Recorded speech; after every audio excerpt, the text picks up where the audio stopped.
Periodista Digital continúa su ciclo de entrevistas. Hoy contamos con una persona cuyo nombre, aparte de estar vinculado a la ciudad de León, está vinculado a la política desde hace casi, o sin el casi, 40 años. Don Juan Morano, muchas gracias por venir a Periodista Digital. Hola, buenos días, encantado, y es un placer.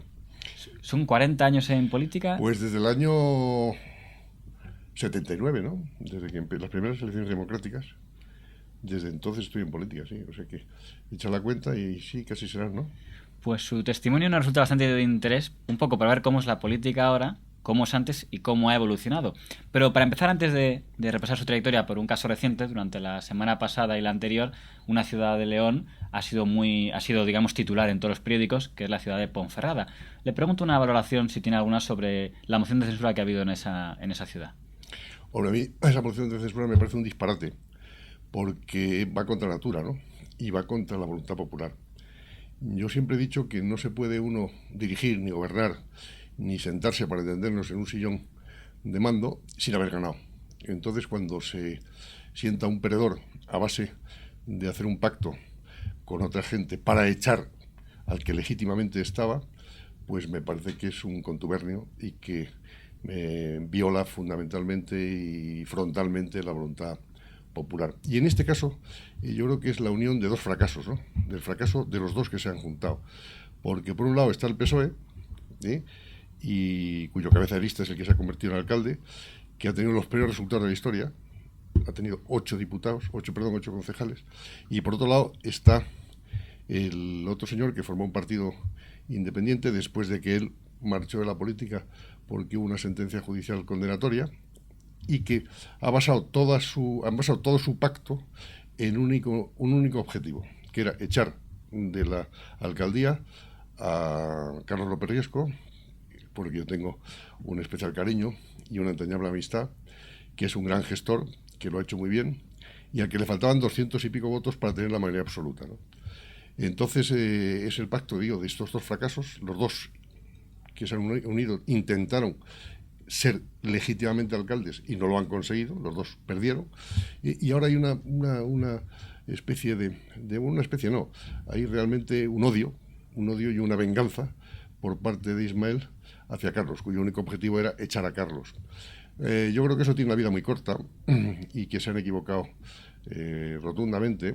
Bueno, después el esperpento se suma a que los 8 que van en el Partido Socialista, pues como el Partido Socialista, con buen criterio, no acepta eso, se dan de baja en el partido y se marchan, y dicen que además que los han engañado. Bueno, cuentan una serie de cosas. Yo creo que eso la ciudadanía lo recoge, y muy mal. ¿Por qué? Pues porque el ciudadano valora muchísimo su voto, ¿no?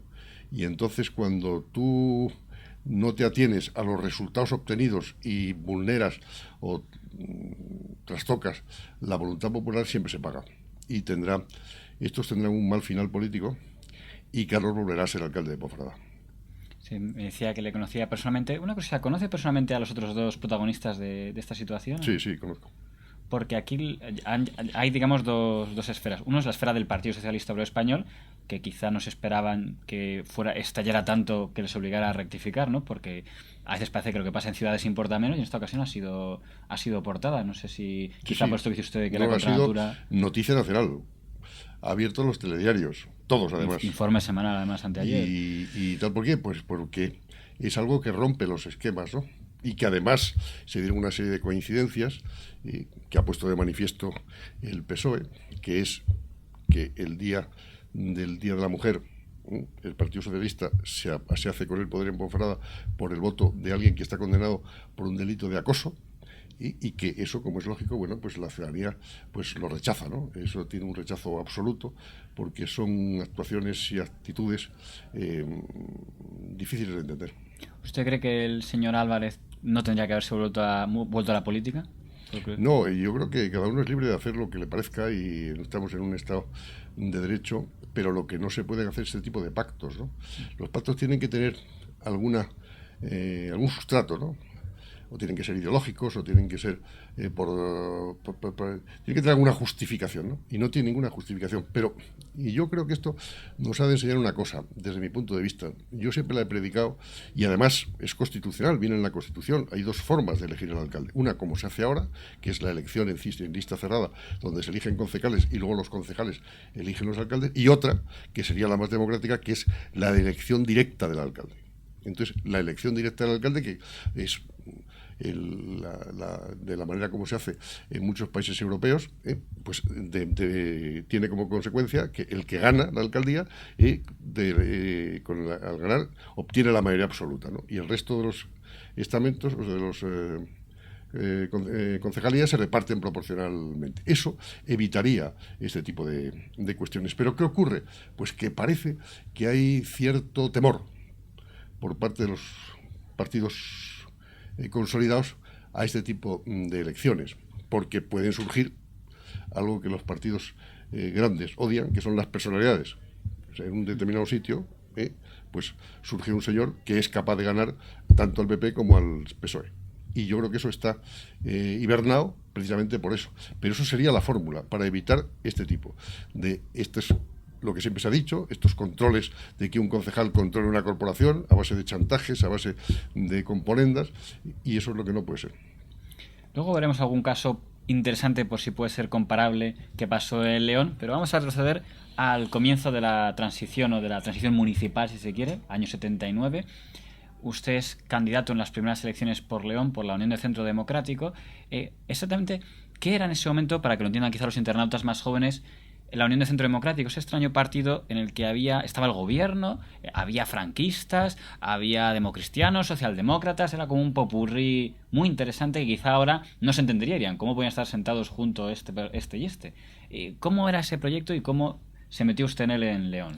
Pues yo creo que fue un proyecto muy, muy interesante y sobre todo muy innovador y muy necesario, ¿no? Porque, claro, no sé si se entiende, ¿no? Porque los que habéis nacido en democracia y habéis vivido toda la vida en democracia, pues no podéis entender, pero yo llegué a la democracia con más de 30 años, ¿no?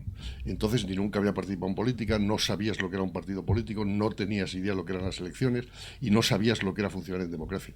Entonces lo que era que sí es evidente que a mí, por ejemplo, y como a millones de personas, siempre te atrajo la política y siempre te gustó el ambiente político y la discusión política y la acción política, y fue la forma de que nosotros empezáramos a participar.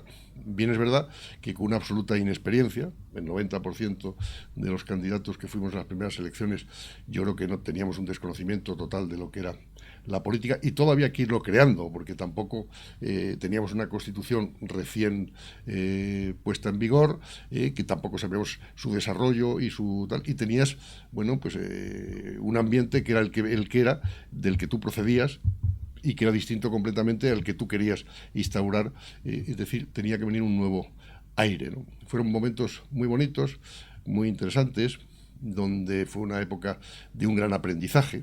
Por eso parece mentira que después de tantos años de democracia pues no hayamos aprendido. Hay cosas que todavía hoy existen, que en aquel entonces parecían propias, ¿no? Pero que hoy, desde luego, a mí me parece que deberían estar superadas. Por ejemplo, esta rivalidad absoluta que hay entre los grupos políticos, esta falta de concordia y falta de o la imposibilidad de llegar a ningún tipo de acuerdo, la descalificación, el insulto, la persecución, todo ese tipo de cosas debían estar desterradas de la vida política, ¿no? Entonces, hemos avanzado mucho, vivimos en un ambiente completamente distinto, tenemos una gran crisis económica, pero eso supongo que será coyuntural y que algún día saldremos de ella, pero lo que sí está claro es que este país se ha elevado muy por encima de las cotas en las que estaba en aquellos momentos. Bien es verdad que no procedíamos de la miseria, en España hubo millones de españoles que hicimos una vida normal, que teníamos una familia normal, que fuimos a colegios normales, que hicimos carreras, que hicimos oposiciones y que vivíamos absolutamente, pero vivías en un sistema donde tú esperabas reconvertirle para hacerle libre, puesto que no lo era, ¿no? Pero yo creo que es muchísimo mejor la situación en la que estamos que aquella de la que procedemos. Una curiosidad, en el Ayuntamiento de León, el primer alcalde democrático, que fue del Partido Socialista, apuntó el nombre Gregorio Pérez de Pérez de Lera, Lera. y duró poquísimo. 6 meses. ¿Cuál fue la historia de ese...? Fue que hubo unas elecciones donde UCD sacó 10 concejales, el PSOE sacó otros 10 concejales, que son 20. El Partido Comunista, creo que era el Partido Comunista entonces, se llamaba, sí, no se había creado Izquierda Unida, sacó 4, me parece, y Coalición Democrática, no sé si la Coalición Democrática sí, o AP, eran 3. Sí. Y entonces se impugnaron unas mesas electorales y los tribunales ordenaron que se volvieran a repetir las elecciones en 3 o 4 mesas, ¿no? Y eso supuso que el Partido Comunista perdiera un concejal y lo ganara Coalición Democrática. Con lo cual, el pacto inicial, que era PSOE y Partido Comunista, da paso a un pacto entre la UCD y Coalición Democrática. Yo era el número 1. Pero el más votado, ya por curiosidad, ¿quién fue en aquellas elecciones? El UCD. O sea, por muy poca diferencia. Me parece que había una diferencia de 500 y pico votos. Y ahora que me preguntas, bueno, pues Gregorio fue 6 meses alcalde y luego estuvo todo el resto de la legislatura de concejal, y yo no sé si volvió también la siguiente. Era un gran tipo, ya falleció el hombre, y yo llegué a llevarme muy bien, entrañablemente bien con él. La UCD no sobrevivió a las siguientes elecciones municipales, ya no existía en el año 83, y así en plan general, para no tampoco detenernos mucho en el tema, ¿por qué cree que aquel proyecto, que lo tenía todo para ganar, tenía un gran número de líderes políticos, que dijo una vez, dicen el conde de Motrigo, que podía haber sido un PRI mexicano, y no aguantó ni 4 años de existencia? Pues no lo sé, yo creo que eran las circunstancias, ¿no?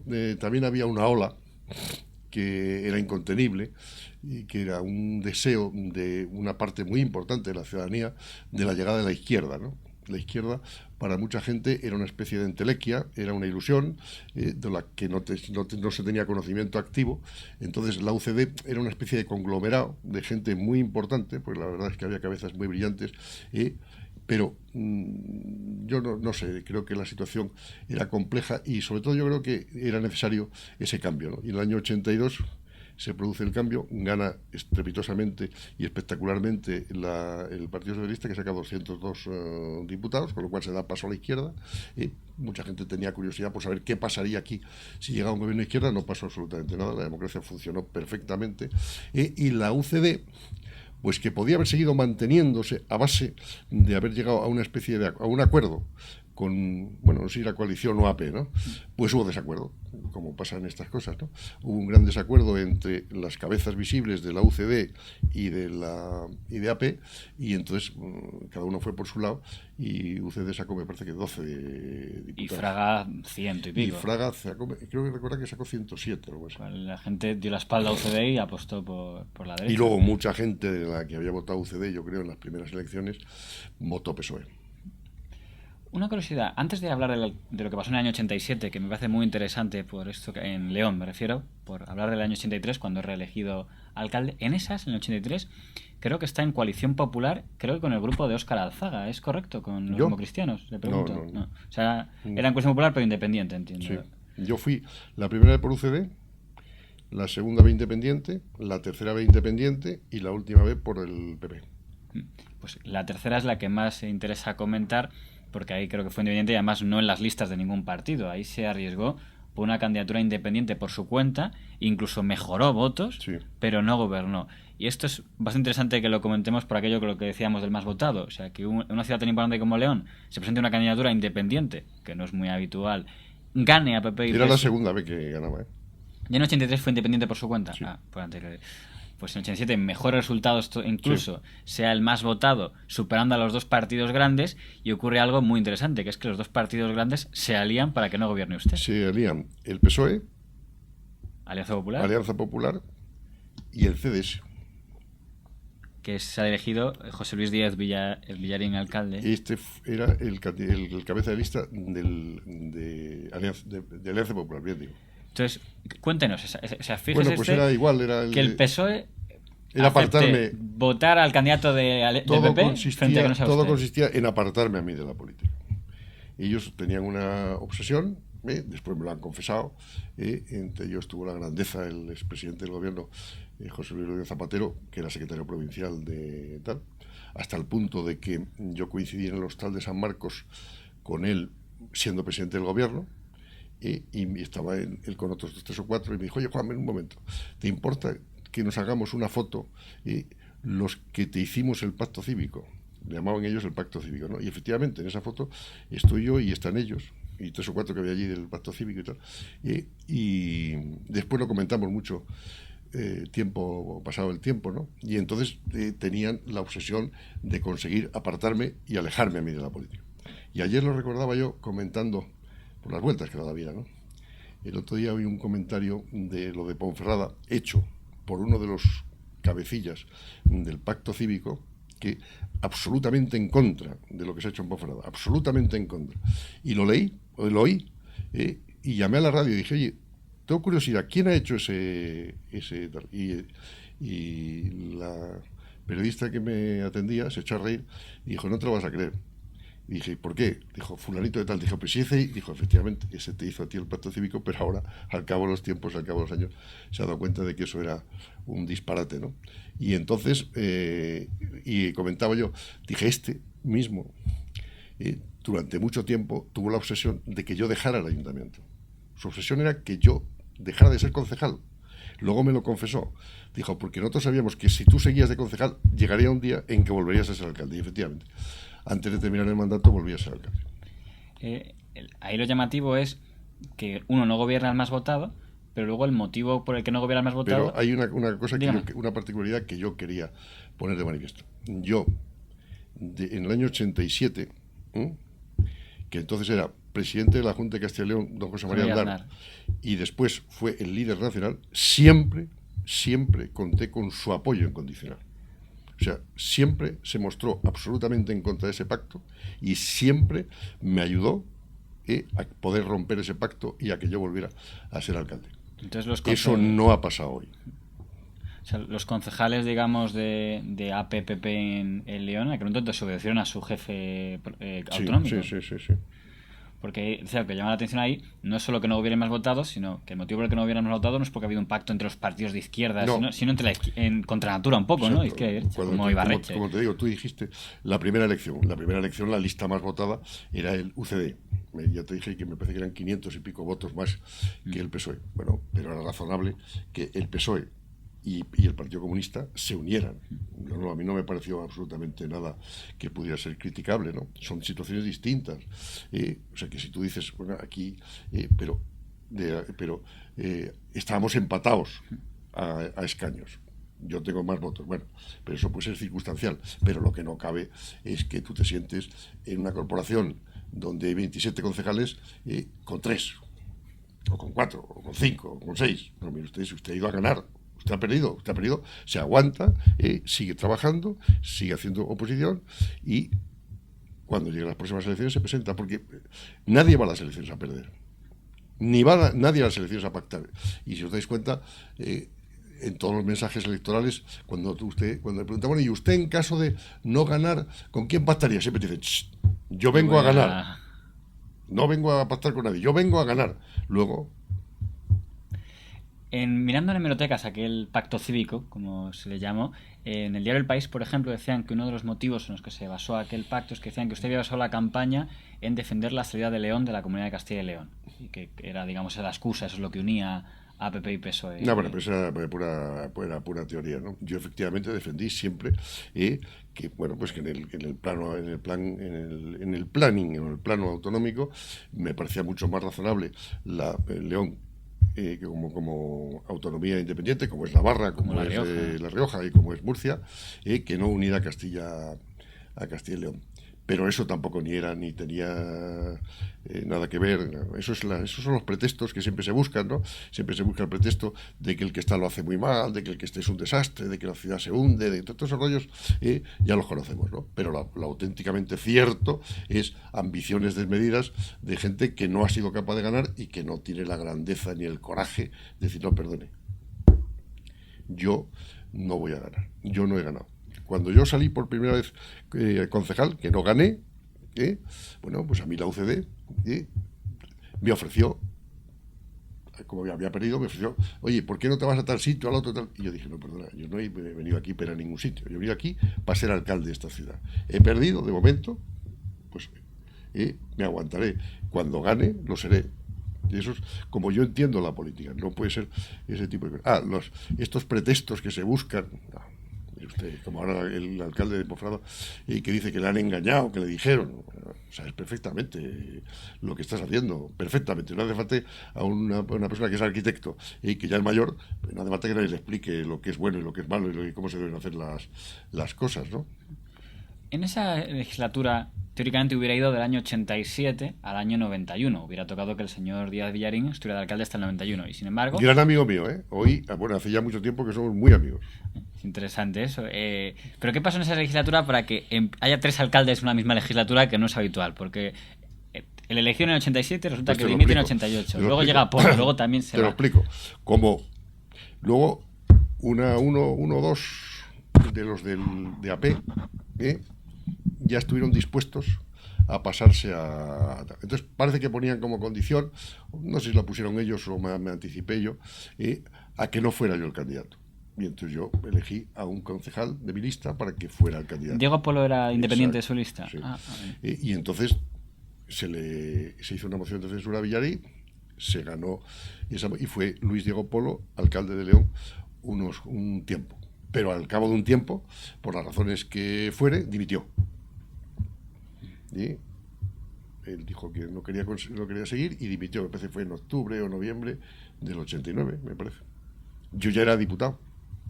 Y entonces todos los concejales de mi grupo decidieron que tenía que volver a ser yo. Y yo fui y volví en el año 89, en octubre, me parece, del 89. Y estuve ya hasta el 95. En el 95 me marché. Ya estuve en 89, hice las elecciones siguientes, que fue la cuarta mía, y ya en el 95 lo dejé. De todos modos, aquí abre un punto que también es interesante comentar, porque si ganó usted una moción el señor Polo, una moción de censura en el año 88 al alcalde de la Alianza Popular, del Partido Popular, creo que ya sería en ese momento, es porque algún concejal se cambió a mitad de partido. Había habido un relevo, o sea, había uno que se había marchado, me parece, había entrado otro nuevo y no estaba dispuesto a seguir. No me acuerdo exactamente cómo fue el detalle. Por si podían decir, esto es transfugismo. No, ni transfugismo ninguno, o sea, porque no se salió de ningún lado, ni hizo nada extraño, sino que él votó por lo que fuera. Pero sería un concejal de Alianza Popular que votó en contra del alcalde de Alianza Popular. Sí. Que digamos que alguien puede decir ahora, es verdad que es una situación muy compleja, que no es digamos el paradigma del transfugismo, pero por aquello de que siempre se ha abierto ese debate sobre... No sé, bueno, bien, yo no sé, pero es que las calificaciones a veces se utiliza el mismo epígrafe y se engloban cosas que no tienen nada que ver, ¿no? Yo creo que la situación era completamente distinta. Bien, pues para retomar, usted es diputado desde el año 89, sí. En el Congreso de Diputados, ya con el Partido Popular. Sí, siempre lo he sido con el Partido Popular. Antes hablábamos de la UCD. Aparentemente usted no se fió mucho, no le gustó el proyecto de Fraga de Coalición Popular, porque en ese momento quiso ser independiente, pero sí apostó por el del Partido Popular. ¿Qué tenía de diferente ese Partido Popular a lo que había sido hasta en ese momento la derecha, Coalición Popular, los partidos de Fraga? Hombre, yo creo que era un partido más... primero, mucho más cohesionado, más grande, más importante, y bueno, pues con un aire nuevo, ¿no? Y además es lo que había, ¿no? Porque de alguna manera en este apoyo de Aznar siendo presidente de la Junta hacia mí y tal, bueno, pues surgió una buena relación con él y entonces yo fui de los que apoyé modestamente su elevación al liderazgo del Partido Popular. Fue líder del Partido Popular, eso empezó a funcionar y yo me afilié al Partido Popular. Y ya entonces, bueno, por cierto, ¿por qué decidió dejar la alcaldía de León, donde tengo la impresión de que si se hubiera presentado en el 95 hubiera vuelto a ganar? Sí, pues posiblemente, pero porque yo creo que las cosas tienen un límite, ¿no? Entonces yo llevaba 16 años en el ayuntamiento y me parecía que ya era mucho tiempo. O sea, tú puedes estar una temporada. Mira, ahora he visto, por ejemplo, que la expresidenta Bachelet de Chile, sí, puede ser que se nomine candidata para las próximas elecciones de presidente de la República. Bien, me parece razonable, pero no se puede estar, en los cargos de ejecutivos, no se puede estar continuadamente mucho tiempo, ¿no? Yo creo que ya en los tiempos que corren, con 2 mandatos sería suficiente. Un mandato para poner en marcha tu proyecto y otro mandato para rematarlo. Es decir, con 8 años sería más que suficiente. Después te puedes marchar y al cabo del tiempo que sea volver. Y no pasa nada, ¿no? Pero no continuadamente. ¿Usted sería partidario de que hubiera una limitación de mandatos, por ejemplo? Sí.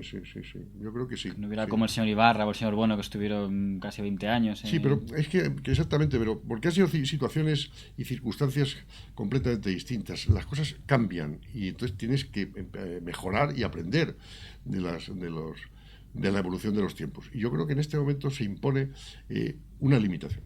Una limitación que 8 años es porque 8 años de presidente de un gobierno es una vida tan sumamente intensa y tan sumamente complicada, primero que te marca para siempre, y que tiene que ser completamente agotadora, ¿no? O sea y yo creo que bueno, es un tiempo muy... Yo creo que desde mi punto de vista es bueno mandatos como límite 8 años o como máximo, y después la edad. Yo creo que a los sitios no se puede llegar demasiado joven. A la política hay que llegar con la vida resuelta, y después a los altos cargos de poder y de responsabilidad. Bueno, pues me parece a mí que la presidencia de un gobierno hoy, pues desde mi punto de vista no se debe llegar con menos de 50 años. Con menos de 50 años y dilatada vida política, ¿no? Y a poder ser, haber pasado por distintos escalones de la política. Aunque creo que más o menos me lo ha indicado, pero ¿cree usted que el señor Rodríguez Zapatero no estaba preparado para asumir la presidencia cuando fue nombrado presidente en el año 2004? Pues yo no entro ni salgo en si estaba o no estaba preparado, pero yo creo que le faltaba experiencia y le faltaban años. Y supongo que hoy estará mucho más maduro, hace mucho que no le veo, pero mucho más maduro que cuando empezó, y seguramente habrá reflexionado sobre sus errores. Y muchos errores se deben a la inexperiencia, a la falta de experiencia, a la falta de veteranía, ¿no? Y porque la edad te imprime carácter.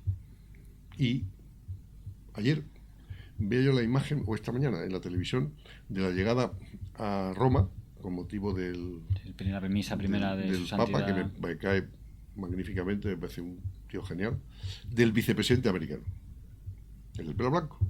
Entraba a saludar a obispos sonriendo y tal. Ese es de mi edad. Tiene 72 años. ¿Me entiendes? Seguramente no es bueno para presidente de los Estados Unidos, pero sí es bueno para vicepresidente. Entonces, tú en un gobierno tienes que mezclar gente. Y tú dices, el presidente del gobierno tiene 55 años, por poner una cifra.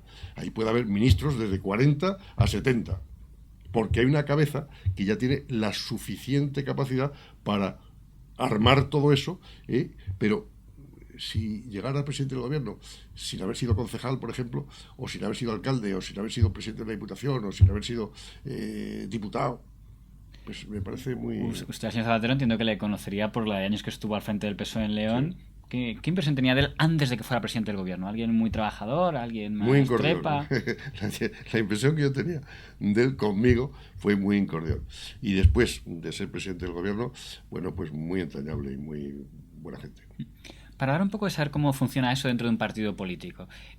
Por ejemplo, en el tema de su recambio en León por el señor Ami Livia, ¿eso cómo funciona? ¿Designa usted a su sucesor? ¿El partido dice, no tiene que ser este?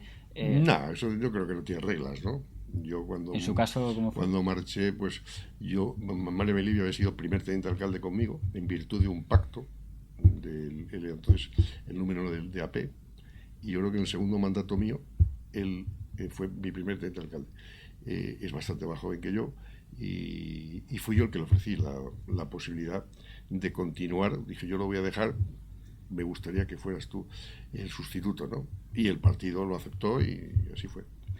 Una curiosidad, ya cerramos el tema de León, es que creo recordar que en el año 99 se firma el pacto antitransfugistas que fundan el PP y el PSOE, y que creo que los dos partidos se han saltado en varias ocasiones, pero creo que la primera vez que saltó el pacto antitransfugismo fue precisamente en León, porque no sé si conoce a aquel señor Rodríguez de Soto de UPL, que hace una moción, no sé de lo que estoy hablando, es elegido Francisco Fernández del PSOE, alcalde de León, y a los pocos meses hay una moción de censura del señor Amibilia con un tránsfuga de UPL, veo que en esta historia ya no la siguió. No, vamos, sé más o menos cómo fue, pero no sé si eso es transfugismo, ¿no? Eso del transfugismo es una idea también un tanto extraña, ¿no?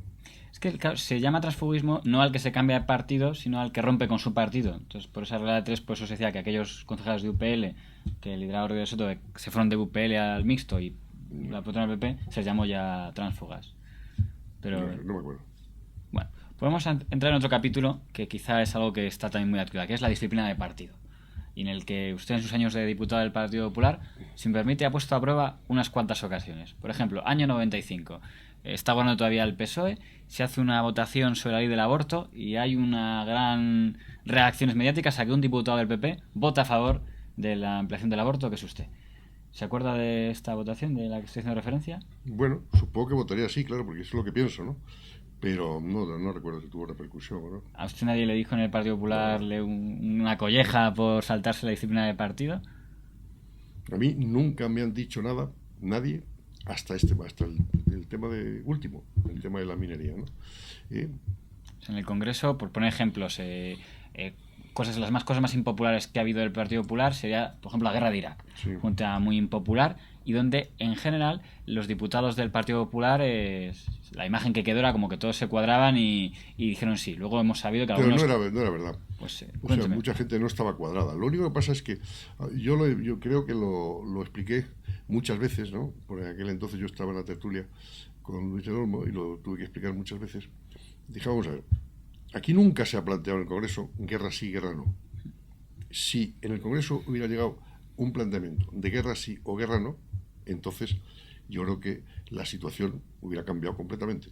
Aquí lo que se planteaba todas las semanas eran mociones del PSOE y de Izquierda Unida sobre temas puntuales de la guerra, a los que los diputados nos oponíamos.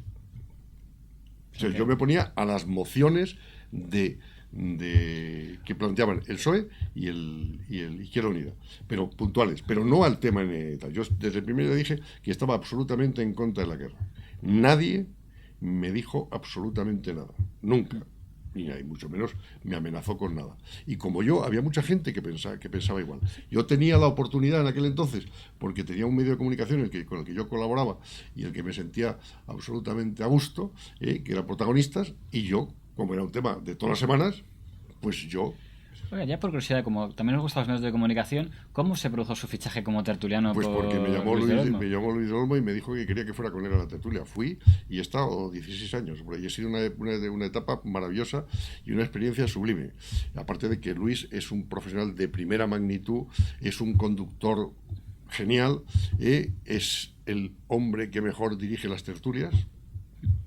Capta perfectamente lo que le interesa al oyente y lo que no le interesa al oyente, y cuando cualquier tertuliano se explaye en cosas que él entiende y casi siempre acierta, que no le interesan al oyente, te corta. Y te dice, no, eso está muy lejos, eso no sé qué. Y yo lo pasé muy bien. Entonces, claro, era un tema de actualidad, ¿no? Y yo siempre dije, ¿qué tal?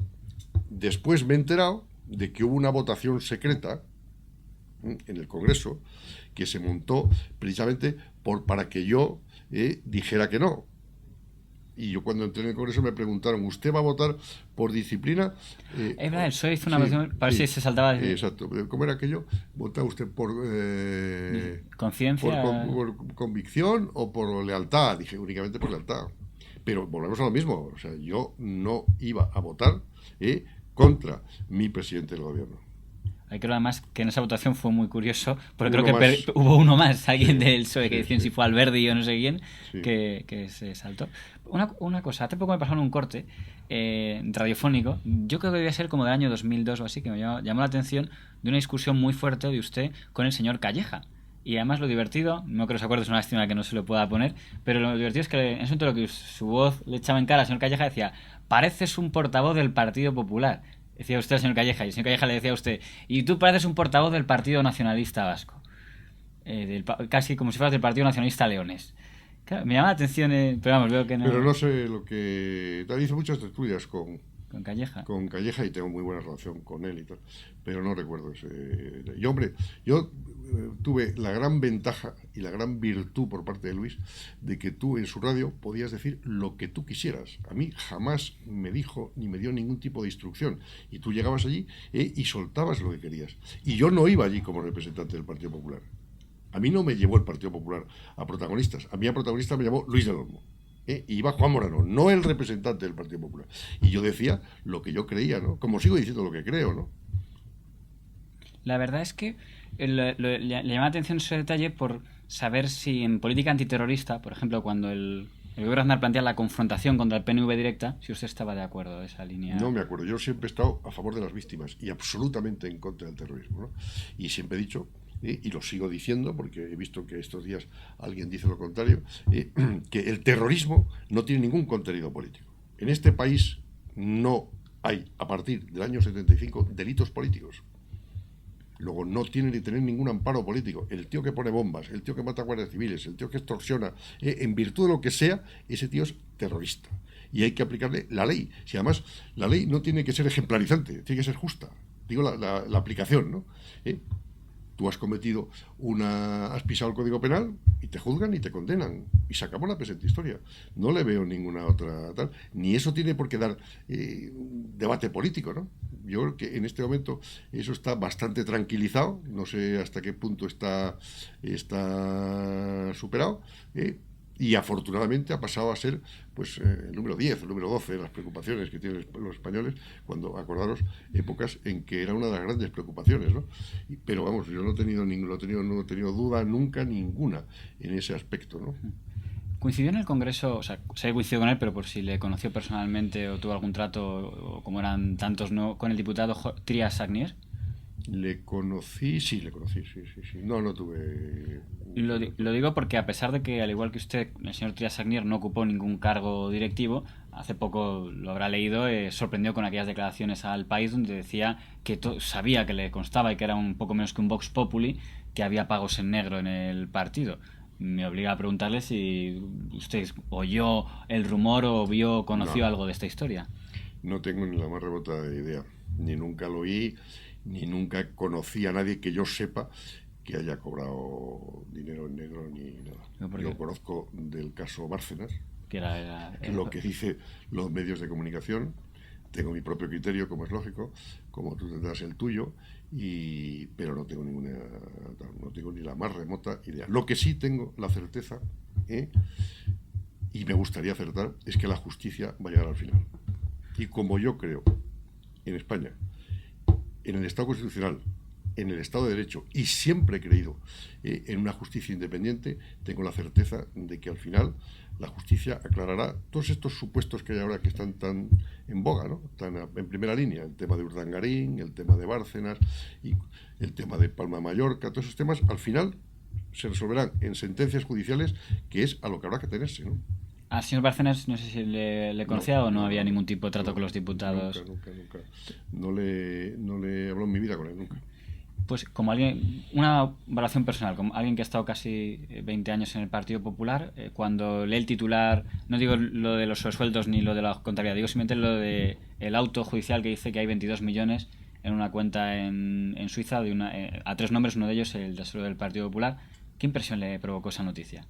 Pues me produce repugnancia, como cualquier persona normal, y sobre todo lo que es evidente es que hay indicios, ¿no? La justicia es cauta, la justicia es lenta, la justicia es muy profesional, pero la justicia no arremete contra nadie si no hay indicios casi evidentes, por no decir evidentes, de que efectivamente eso constituye una vulneración del Código Penal. Con lo cual, me parece que el tema está ahí. Lo que puede conocer este hombre, lo que puede saber, y lo que puede decir, lo que puede zafranar el tema, no tengo ni la más remota idea, pero insisto, creo que la justicia lo clarificará perfectamente. El último tema que quería tratar con usted, y que va unido al anterior, al de la disciplina de voto, es el tema del liderazgo. Y me permite comentar su salida del Partido Popular. Por algún motivo, no sé si es decisión suya o del partido, se le pasa del Congreso al Senado en las últimas elecciones, y usted decide abandonar. bueno, no sé si dice abandonar o le invitan a abandonar. Ya creo que algo se comentó del tema tras una votación que afectaba muy directamente a algo tan leonés como es el tema de la minería. Pero al margen del tema concreto, da la impresión de que usted ya no está muy en sintonía con la nueva dirección del Partido Popular de don Mariano Rajoy, ¿es correcto? Hombre, hay gente de la dirección con la que estoy en absoluta desintonía. ¿Mm? Yo por Mariano siento respeto.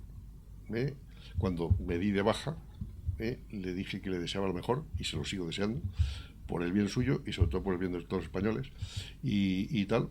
Pero bueno, lo que sí es cierto es que a mí me planteaba un serio problema, que lo resuelvo pues como lo resolverías tú, utilizando el sentido común y la conciencia, es que yo llevo haciendo campañas electorales muchos años, siempre nos hemos volcado con el tema del carbón, siempre se ha protegido el carbón, siempre, y algunos siempre han echado la culpa, si había alguna dificultad en el carbón, de que la culpa la tenía el Partido Socialista, y ahora resulta que viene un ministro canario y que dice que todo eso se lo pasa por el arco de triunfo.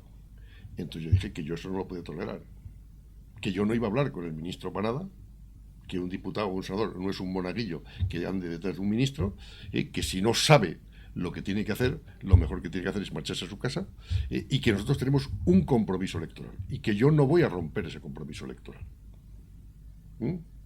Yo sé que ha habido maledicencias, ¿no? Que si yo tengo un consuegro que es minero, todo ese tipo de cosas. Yo creo en eso y no he predicado eso. Y tengo la satisfacción de que en un momento determinado, por ejemplo, en una zona tan minera como es Villablino, una vez, y estando yo al frente de esa candidatura, el PP ganó en esa zona al PSOE. Yo no puedo defraudar a la gente. Y dije que yo no pasaba por ahí. Yo sé que hay mucha gente que comparte mi criterio. Cada uno tiene sus razones. Y yo dije, no admito ningún tipo de disciplina. Nadie me dijo nada, hasta muy a última hora, cuando de pronto me entero por la prensa. Bueno, me entero porque me ponen una carta que me pone una sanción. Bueno, hasta ahí me parecía absolutamente injusta, pero me entero por la prensa que me van a abrir un expediente. Díjame, por Dios, a mi edad y a estas alturas, no, de ninguna manera. Cogí y me di de baja. ¿Cómo funciona el tema en el Grupo Parlamentario Popular de las votaciones importantes? ¿Se reúnen y dicen, oye, vamos a explicaros...? Sí, en el Senado sí se reúne el grupo parlamentario y dan explicaciones y tal y cual. Pero hay cosas, insisto, que son ¿Hay debate temas... en el Grupo Popular? Sí, puede haberlo, ¿no? Pero si el tema consiste en que hay cosas que la disciplina se impone cuando no se dan explicaciones. Y la disciplina se utiliza cuando se carece de liderazgo. Cuando tú tienes liderazgo, no hace falta enseñar las estrellas de capitán. Todo el mundo admite ese liderazgo. Entonces, claro, eso de los cargos orgánicos del partido y tal, pues chico, a mí eso me suena chino, ¿no? Porque hoy, si me preguntas quiénes son los anteriores de los que están ahora, ya ni me acuerdo. Pero no a mí, a cualquiera de mis compañeros. Le preguntas, oye, ¿quién era el secretario de organización hace 5 años? Y tiene que buscar fotos para tal. Entonces, ¿qué pasa? Pues que necesitas una gran democracia interna dentro de un partido. Y yo creo que tú tienes libertad de conciencia, y que tiene que haber convicción y que no pasa nada porque un grupo vote una parte de un lado y otra de otro, que no pasa nada. Si no pasa nada por perder una votación, no pasa absolutamente nada.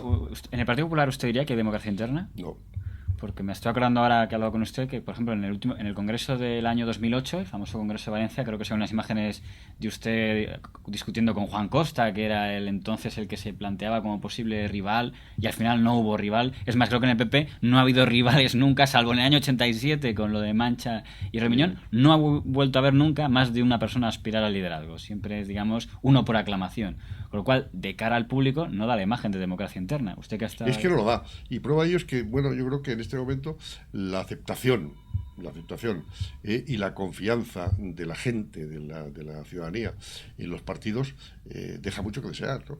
Y cuando la gente no le convencen las cosas, siempre tiene razón la gente, siempre tiene razón el pueblo, siempre tiene razón la ciudadanía, siempre te enseña lo que tienes que hacer. Ya te explicaba antes que hay máximas en política que nunca he aceptado.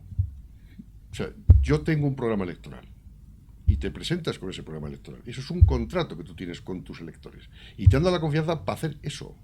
Y si tú no lo vas a hacer, les tienes que dar explicaciones hasta aburrirte. Pero no sirve esa máxima que algunos se inventan, y se la suelen inventar los que no elige nadie, diciendo, no, es que esto es muy duro, y hay veces que hay que hacer cosas, aunque no le gusta a la gente. A mí no me elegir aquí para hacer cosas distintas a las que yo me he comprometido. Y eso se practica, eso es un error. Y es una cosa que me parece intolerable. Y es una cosa que la gente no perdona, porque el ciudadano estima y valora muchísimo su voto. Por eso todos estos cambios de voto y todas estas cosas de que tú has votado a fulano, y ese ha utilizado ese voto indebidamente, no se perdonan nunca. Pues ya para terminar, un ataque que se ha hecho contra usted desde que decidió abandonar el Partido Popular es que las actas no pertenecen a las personas, sino a los partidos políticos, y por tanto, al abandonar usted el Partido Popular, pero no abandonar el acta, pues estaría poco menos que apropiándose como tránsfuga. ¿Qué opinión le merece esa acusación? Pues ya te dije antes que yo soy, aparte de jurista por profesión, creo en el Estado de Derecho, y toda esta gente pues debería saber, lo saben, ¿no? Pero bueno, debería recordar que la justicia la administran los tribunales, ¿no? Y que los tribunales se han cansado de decir reiteradamente que el acta le pertenece al titular del acta, nunca a los partidos políticos. Y que además el diputado no está sujeto a ninguna imposición y puede votar libremente. Y que yo he hecho lo que es normal, lo que es justo y lo que es lícito. Y lo que algunos, por las razones que sean, que yo no entro a valorar, no hacen. Pues, señor Moreno, le agradezco este repaso express de su carrera y su visión, y bueno, y esperamos tenerle más ocasiones aquí en Periodista Digital.